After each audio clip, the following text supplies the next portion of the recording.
We are going to get started in just a moment. People are arriving.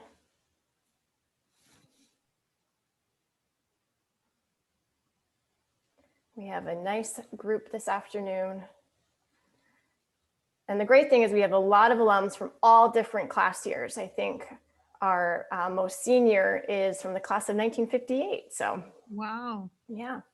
That's wonderful. That is. Okay, we're going to get started. Good afternoon, everyone. Thanks so much for joining us today. My name is Angie Armour. I'm the Director for Alumni and Family Engagement at St. Michael's. I hope everyone had a nice Memorial Day weekend. Today marks our kickoff to virtual reunion. We have a week's worth of great Zoom events scheduled. If you haven't visited the reunion website, please do so. It's smcvt.edu/reunion. And there is still time to sign up for events later this week.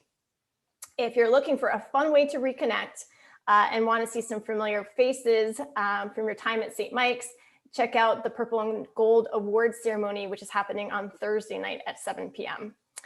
I also want to mention before we begin that we are doing a reunion fundraising campaign this week.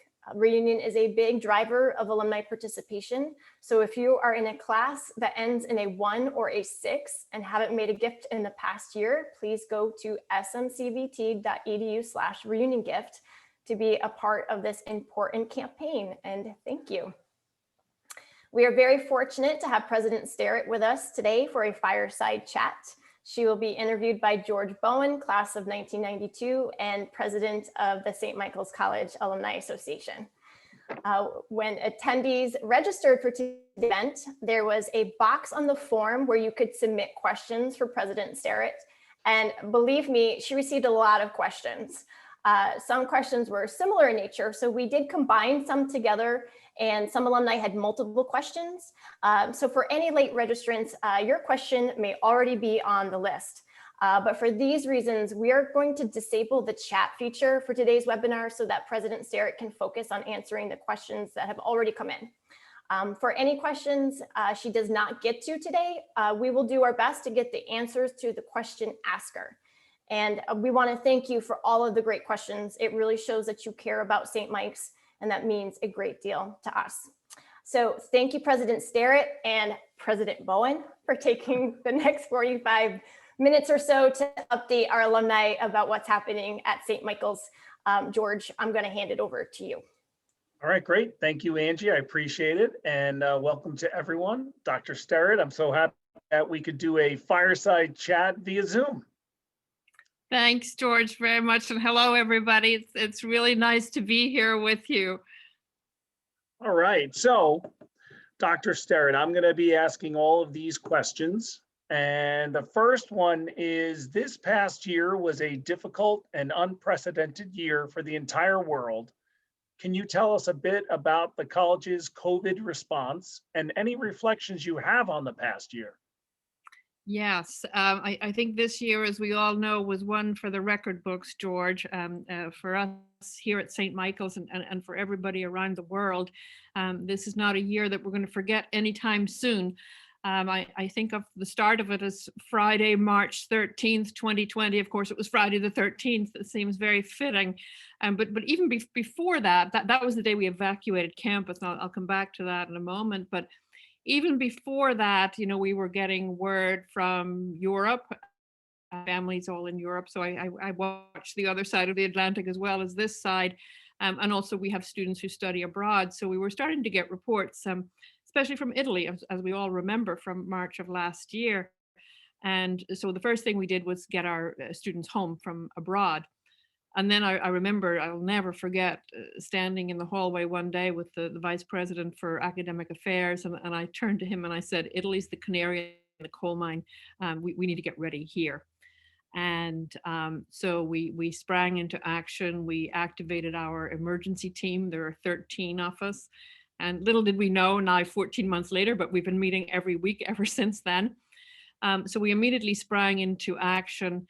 And on Friday, March 13th, last year, we evacuated the campus. You know, I can say that in one sentence, we evacuated the campus, but if you can begin to imagine the work that is behind that and all the communications and all the planning, not just for us, the decision makers, but for the students and their families, because it was a complete change of plan that had not been anticipated.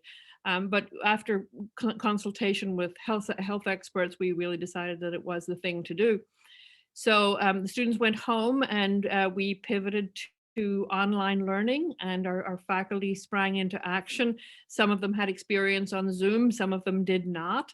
And we gave the faculty the technology that they needed to do that. And so we had online classes, and that was quite an experiment. It went very well.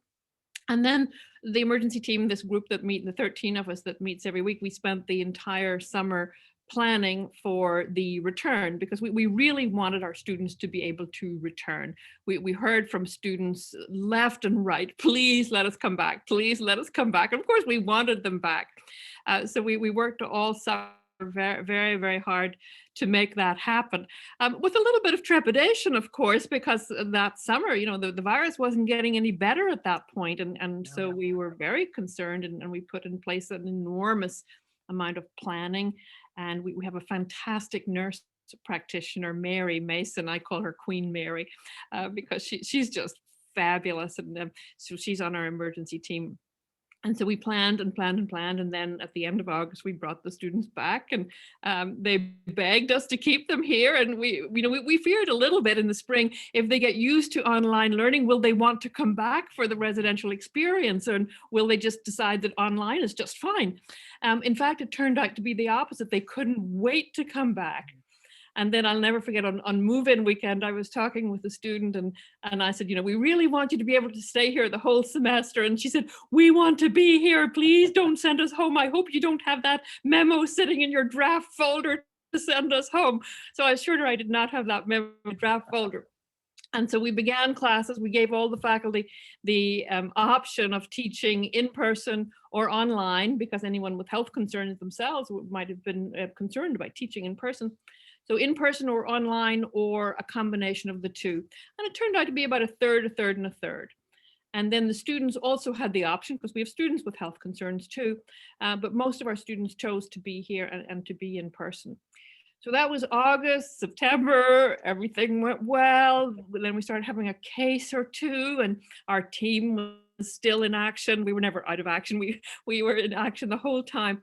And then in October, we suddenly had an increase in cases.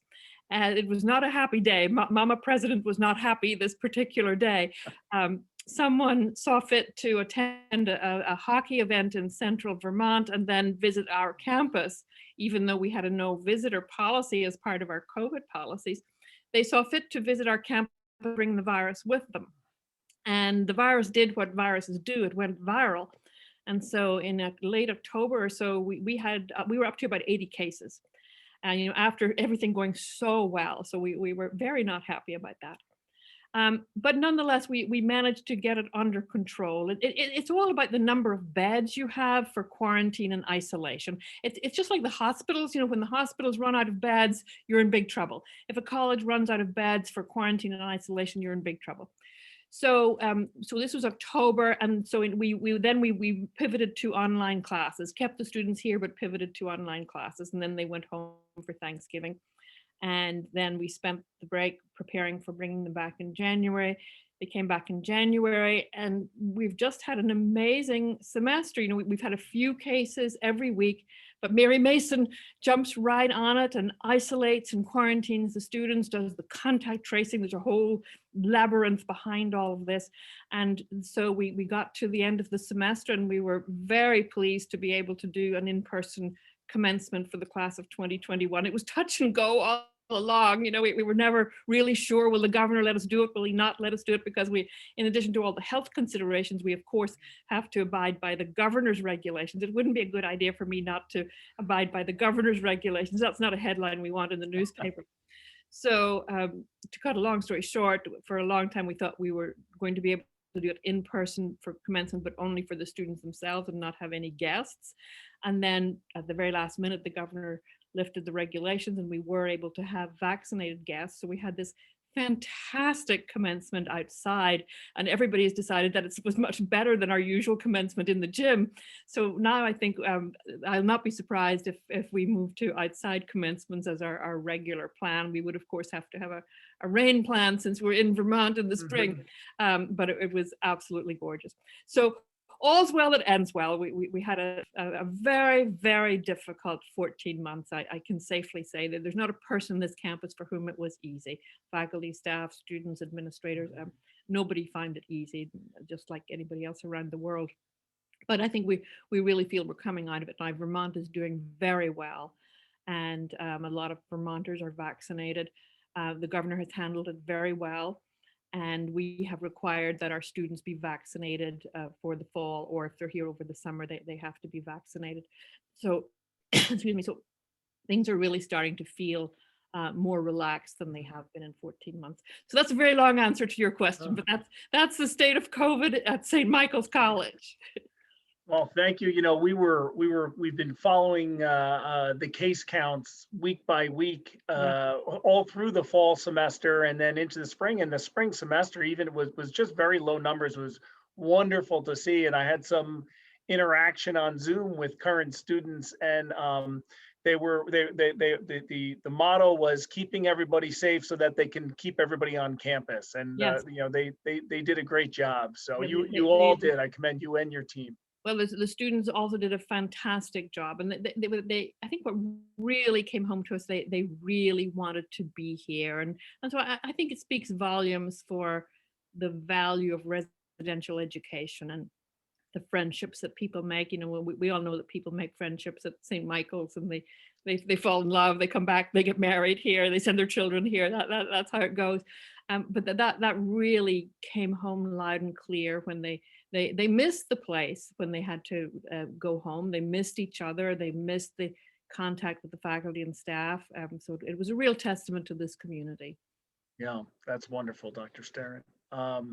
You know, we do hear a lot about the financial challenges in higher education, you know, particularly for smaller colleges. Can you talk about the financial health of the college and how we can help as dedicated alumni?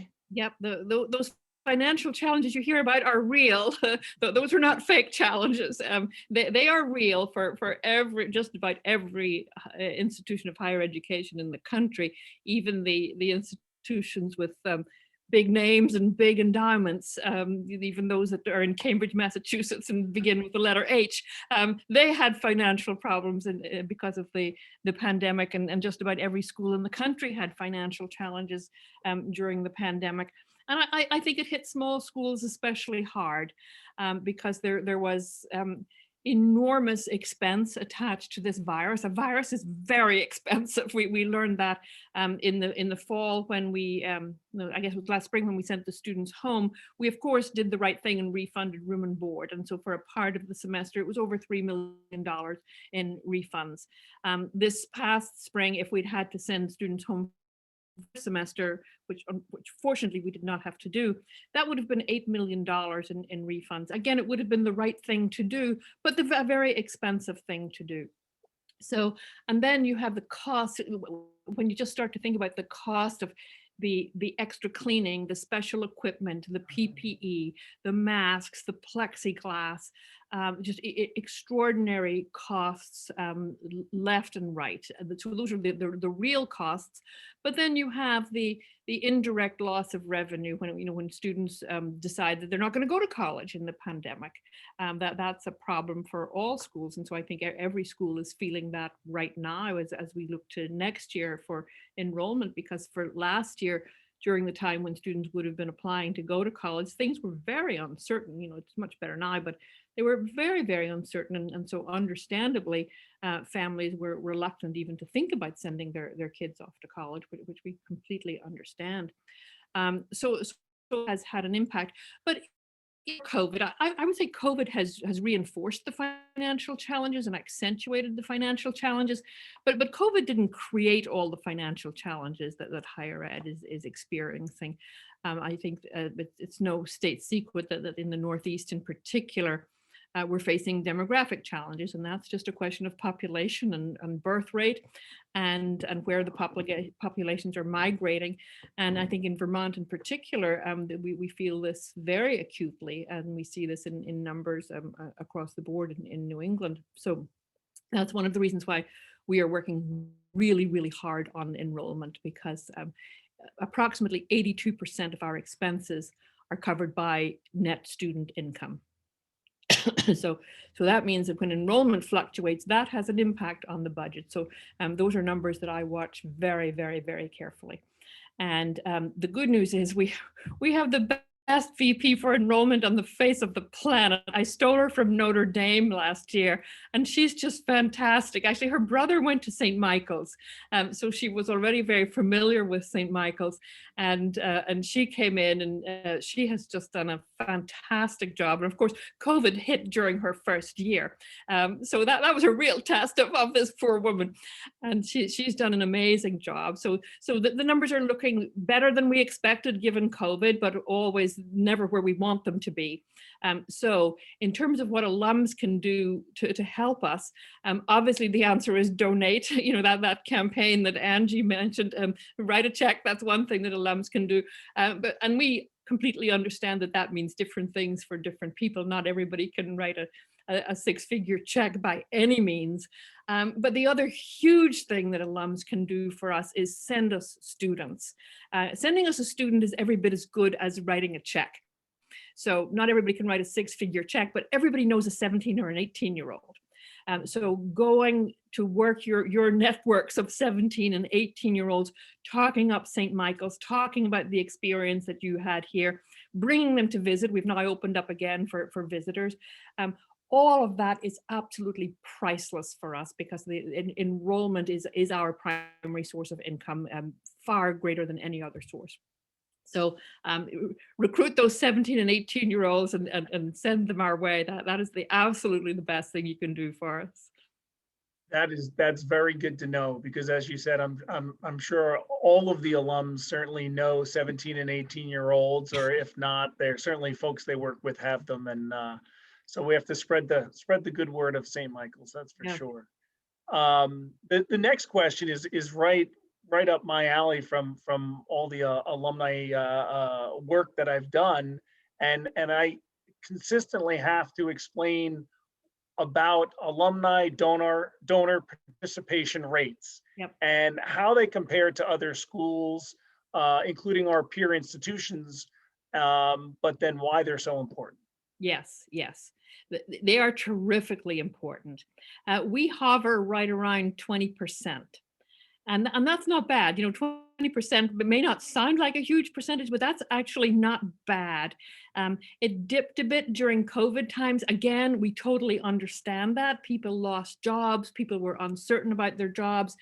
All kinds of factors had people hanging on to their money during COVID times. But now that we're coming out of COVID times, we hope to see that coming back up again, and we're working very hard to bring that up again. You know, how does that compare with other schools? Some schools play it pretty close to the vest, and they won't actually tell you what their percentage is. We tell you it's around 20%. So it's hard to compare to our competitors, for example, because we don't know exactly what their percentages are. But I would say that nationally, public institutions average around 8.5%. So we're way ahead of public schools, and private institutions probably around 18%. So we're a little bit ahead of many private schools generally. But of course, we would like to see that climb higher. And I think sometimes people think, oh, well, if I can't give a big check, you know, they'll not be interested in receiving my $100. We are interested in receiving your $100 and precisely because of that point, the participation rate is really important, because when we get that percentage up, then that really inspires other alums to give. And they don't know that you only gave $10. It's the dollar amount matters, of course, but the percentage is also really, really important. That's so true, and when you have that conversation with other alumni, all of a sudden the light bulb goes off in their head, and they say, "Oh, now I get it. Now I understand why." So I think that's a great question. I'm glad we were able to cover that. Angie, I have a follow-up question for you. Sure. The recent alumni survey that was emailed out, are there any initial thoughts on it? Any ideas on how to raise our alumni participation rate? And will the results of the survey be published? Those are a lot of questions, but yes. So thank you for the question. And for a little context for those who might not know about the survey, we partnered with the business department's organizational problem solving class that's taught by Professor Robert Latofsky. We, together with the students, mostly seniors, we designed, distributed, and tabulated an engagement survey that went out around March 11th. We had a pretty decent response, about 1,000 people responded. And if there's anybody on the call who responded to the survey, thank you so much. It definitely affirmed that we're doing things right. And it also helped us, sort of determine where we could be improving a little bit. In response to raising the alumni participation rate, it's not a simple thing to do. First off, you're constantly adding hundreds of new alums to the solicitation pool every year, and those are our newest graduates. So every year we graduate, 400 plus students. They go right into our solicitation pool. So it makes it harder to sort of retain that number. You also have to retain all the donors that you had the year before. And depending on how you finished the year prior for participation, you might need to add some donors in to get to where you want to be. So there's a lot that goes into this. And this is why we really need to leverage alumni volunteers. So we have a lot of class agents, reunion committee members, social media ambassadors. Alumni who already give can have a really big impact on recruiting other alumni to make a gift. They can ask their classmates and their friends to support. And we know that peer-to-peer asks really work. We've seen it. We know that it works. Our alumni also really love a challenge. So that's why we incorporate challenges and matches into fundraising campaigns. But I think it's really important to get alums back to campus, George. And you know this better than anybody. They need to feel the connection again. They need to step foot on campus. It's why they fell in love with the school. So that's going to be important for us, in the months ahead. We also need to, continue that virtual connection for those who can't physically make it. We tried to do this over the winter months with the faculty speaker series, the Emeriti faculty speaker series. We really tried to create some content-rich events.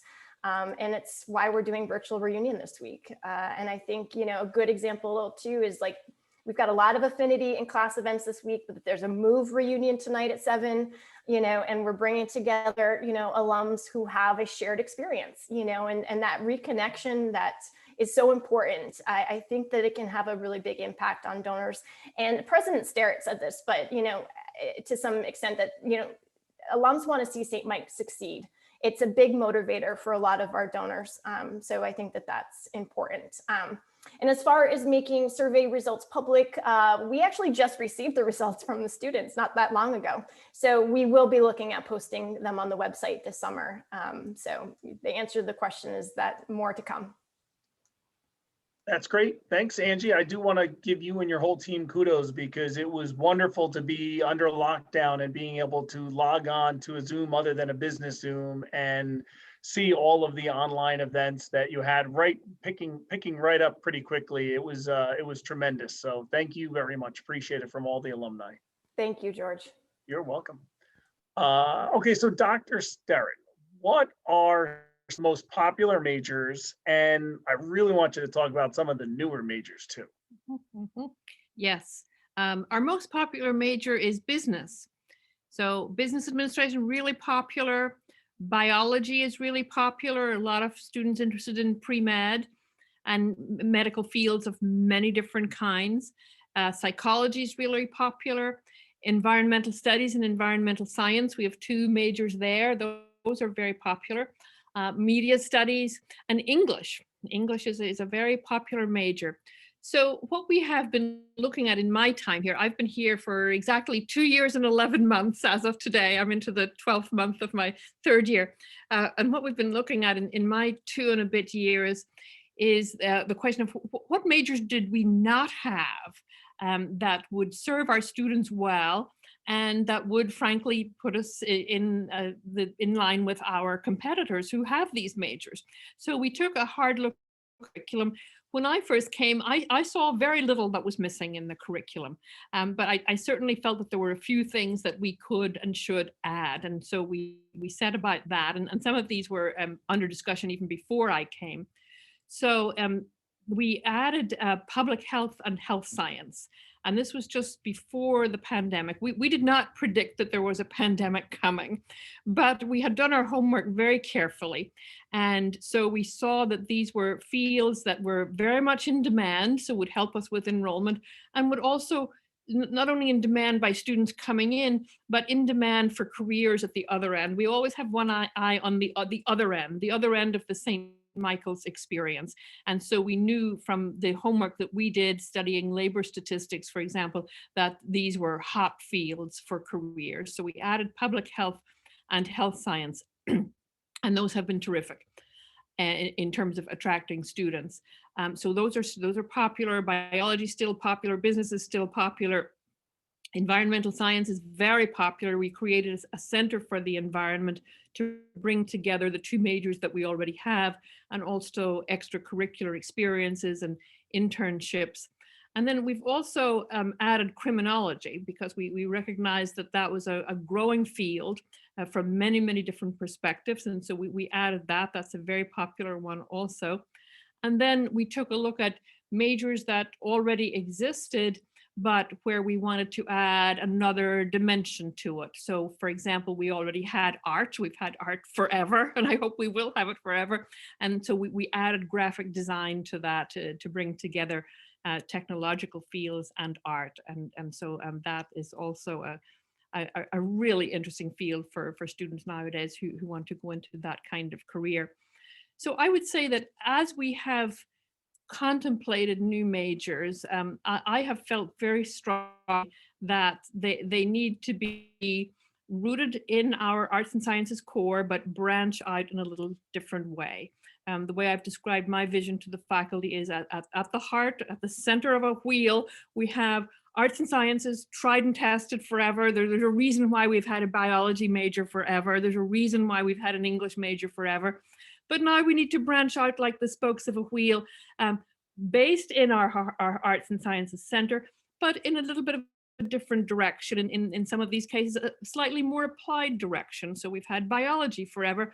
Now we have public health, very much grounded in our strength in the sciences. We're very strong in the sciences, as I'm sure you all know, but addressing not just a little bit more applied, but addressing real world problems. So, and what greater real world problem than public health right now? Likewise with the in majors in environmental science and environmental studies, addressing real problems. So I see these very much as a great service to humanity and great career preparation. So the staff have heard me say it a million times, it's a win-win-win-win. It'll help us attract students, it prepares students for a career, it's grounded in arts and sciences, and it's doing a great service to humanity. And as an Edmondite College, we're always thinking about service to humanity. So these majors that we have added, even though they're in different topics, they weren't in any way randomly selected. They were the result of very careful study, and they had to answer several questions, several fundamental questions. Do they fit with our mission? That was crucially important. Are they grounded in arts and sciences? Will they prepare students for careers? These were the really important questions, and each one that came up for consideration really had to answer all of those questions. So we were very pleased to be able to add those majors.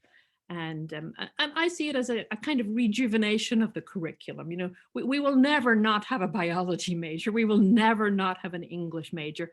But I see it as very much keeping the best of what we have, and also moving with the times and recognizing that the world is changing, recognizing that public health is a huge, huge thing now, and that it is really important to prepare our students. We've also added graduate certificates in health equity, for example, combining our strengths in sciences and in social justice. And we added a graduate certificate program in health equity. That's great. Thank you very much. I know pre-pandemic, we were able to hear from the criminology professor on the new major. And I think if I was an incoming freshman after 1 hour with him, I would have signed up for a criminology major. Yeah. Oh, he was a dynamo, absolute dynamo. And he was front and center in designing that major. Absolutely. Okay, so let's see. Next question, Dr. Sterritt. Though we are sad to see founders coming down, it is great to hear about the preservation of the cupola. Are there any plans of the space and the cupola? Yes, we're very sad to see founders coming down. My first year here, my office was in that building. So even though many people have a much longer attachment than I do, I felt very sad when it became obvious to me that the building had to come down. And fortunately for me, that decision was made before I even got here. The staff had done the extraordinary hard work of consulting with the engineers, consulting with every possible person one should consult with. And then the board had made the decision that it would come down. And it's a very, very complicated process. And above all, the top priority was to preserve the cupola. So I said, I told the facilities people that whatever else we do or don't do with the coming down of founders, we must preserve the cupola. And they said, but it's been up there for quite a while. It's been up there in the elements. It might be too fragile. It might fall apart as soon as we touch it. And I said, no, thou shalt preserve the cupola. And so just a week or two ago, we got to the point where the cupola was to come down. And so they brought in this giant crane and they put nailed boards around the cupola to hold it together.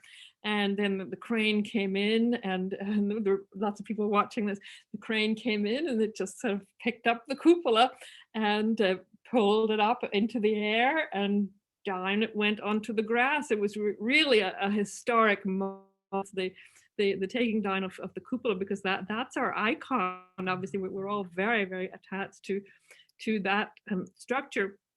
And so all these months, the feeling has been that we would place it in a grassy area directly below where it sat on the building, except the building wouldn't be there. And so we had the coordinates measured. We had everything plotted out so it would be placed exactly below its original spot, not 2 inches off, but exactly there. And after we did all this, then Father Cray, one of the Edmondites, wrote to me and he said, here's an unsolicited idea for you. And so I opened up my email, and he suggested actually that we not put it there, but instead that we put it in the center of campus, because it is the symbol of this institution. And so to have it over in this corner near Route 15 is nice in that it's where it originally sat. But students don't go over there a lot, and sort of strangers walking along Route 15 might see fit to go and do things they shouldn't do.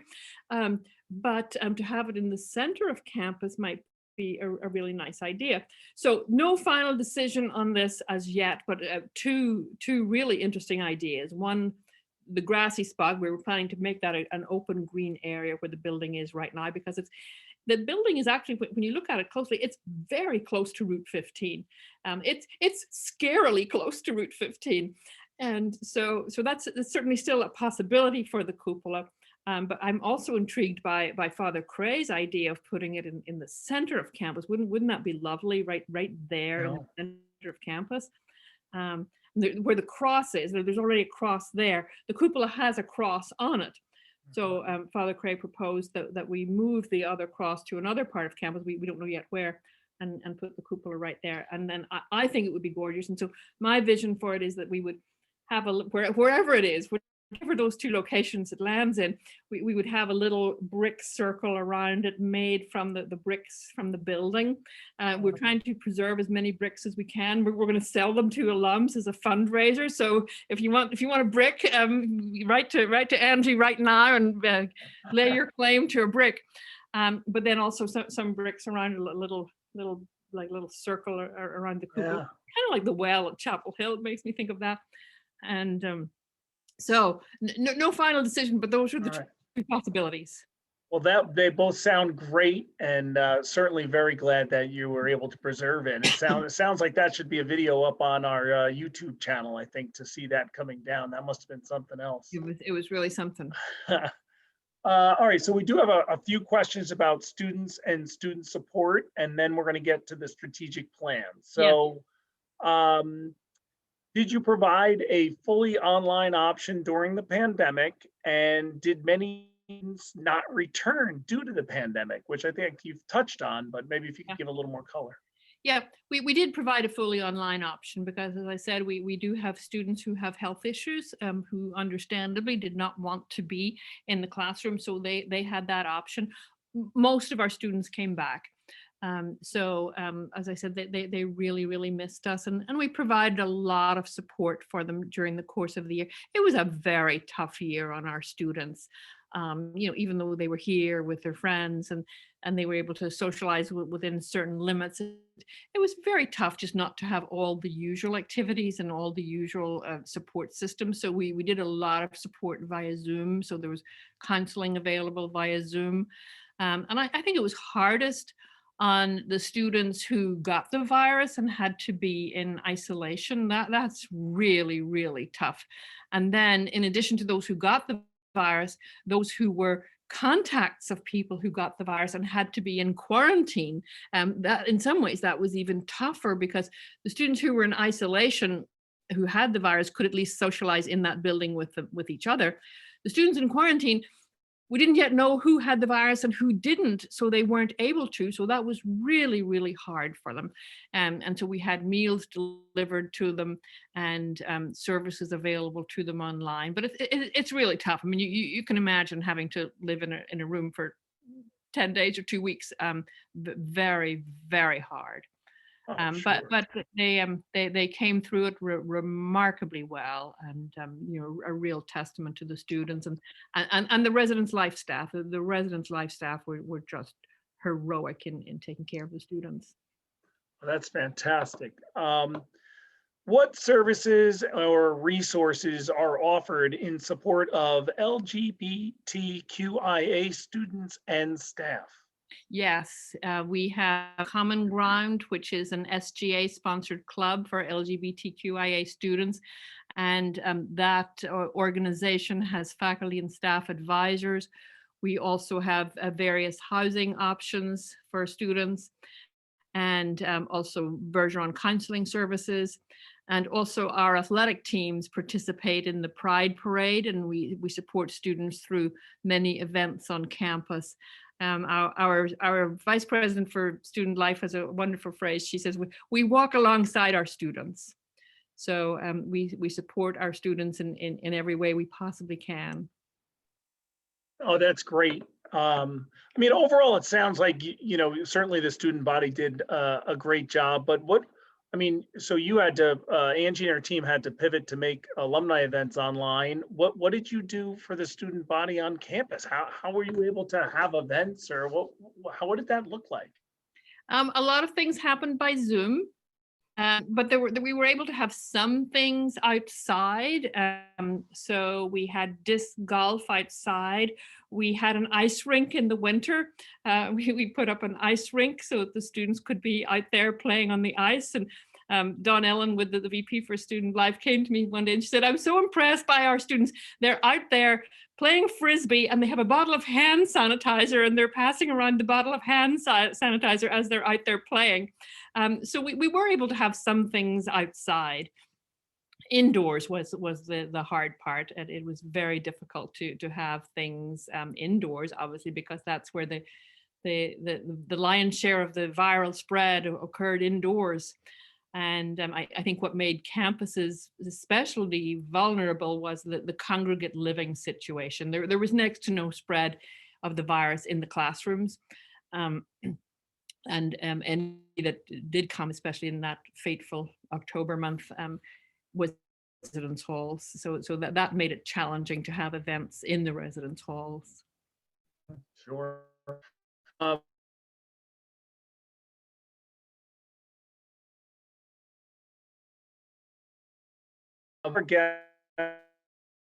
Message in the alumni e-news where you mentioned bringing together academic and co-curricular programs, career development, and alumni engagement in intentional ways.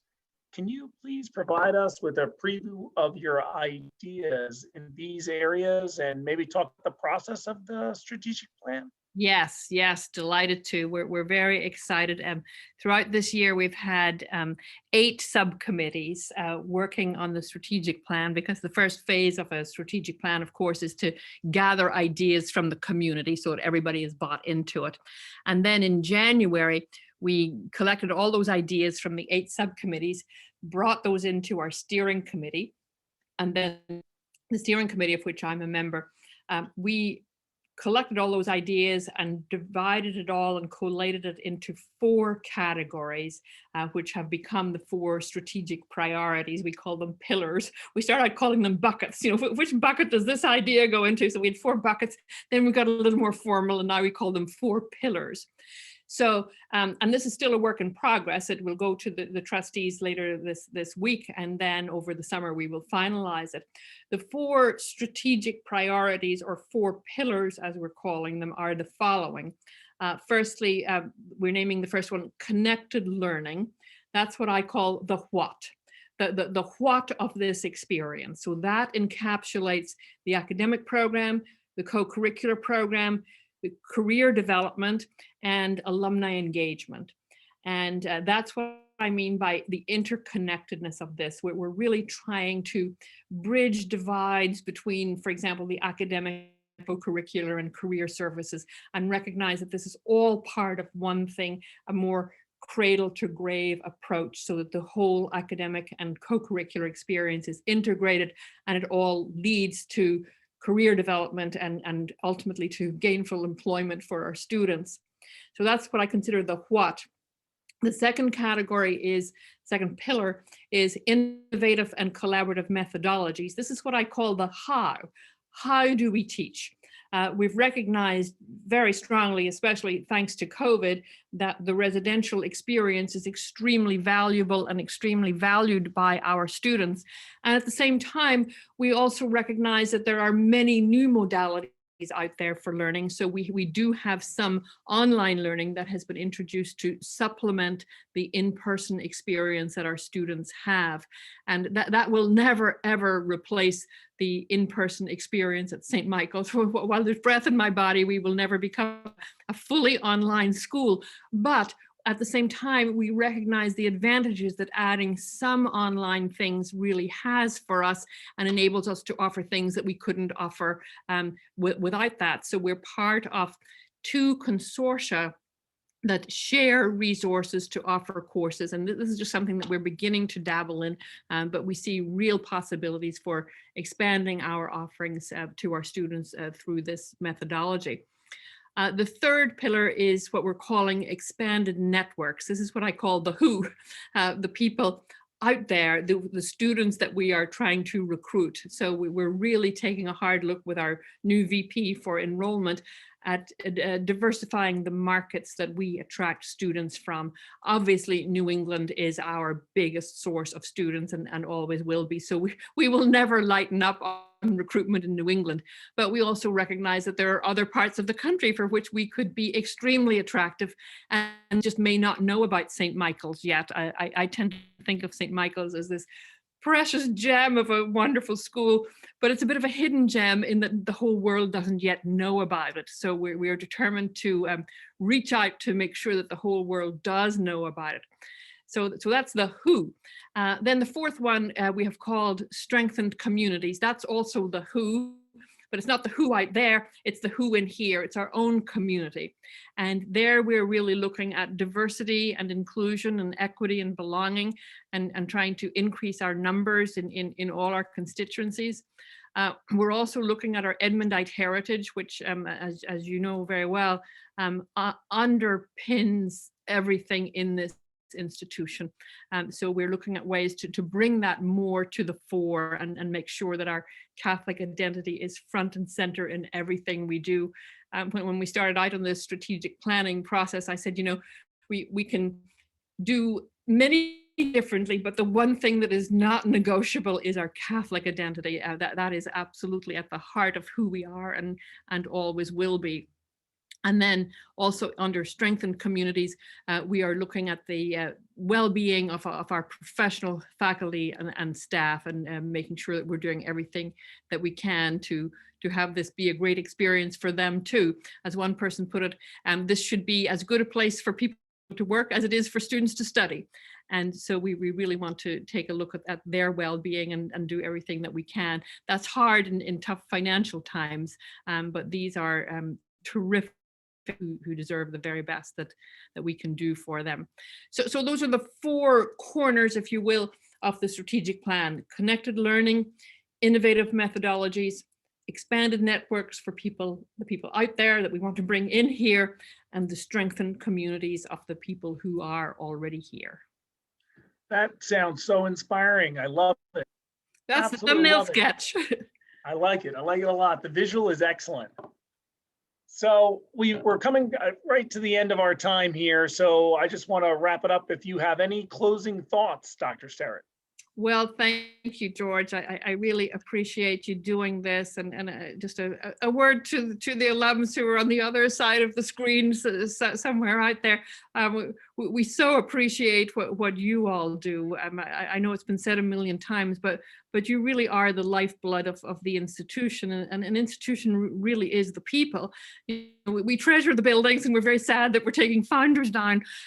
But when I consulted with the Edmondites about how they felt about that, they said our legacy, our spirituality does not depend on bricks and mortar. It depends on the people. And so when I think of the history of an institution, I don't think so much about the buildings, even though I do love the buildings. I think about all the people who have walked these hallways and walked along these pathways, and everything that they brought to this experience. And now what we're in the business office is passing that along to the next generation. And that has many challenges nowadays, and not just the pandemic. It has many financial challenges, because to offer this kind of education is an extremely expensive endeavor, but we believe in it. It would be much less expensive if people got their education online. It would be much, much less expensive, but we totally believe in this way of imparting knowledge, this way of inspiring young people, this way of preparing students to go on to whatever career they go on to. And we, as you know, have alums in every imaginable career field that's out there. And so we really believe in this way of doing it. But we can't do it alone. We really need your help. And so support for our campaign, support in sending us students, as I say, that's every bit as good as writing a big fat check. Send us a big fat number of students, and that helps us to keep on doing what we're doing. So thank you very much. Really appreciate it. No, thank you very much. We certainly appreciate you guiding the school through the pandemic and past it. So thank you for this time. This was just a great opportunity. Hopefully all the alums on the call got some great answers to their questions. I certainly enjoyed it. Always enjoy talking with you, Dr. Sterritt. So thank you. And Angie, please call me Lorraine, George. You've known me long enough now. You can call me Lorraine. I can do that. I'll try, but no promises. Yes, thank you. Thank you both so much. This was wonderful. Thank you. Thanks very much. Have a great night. You too. Good night. Take care.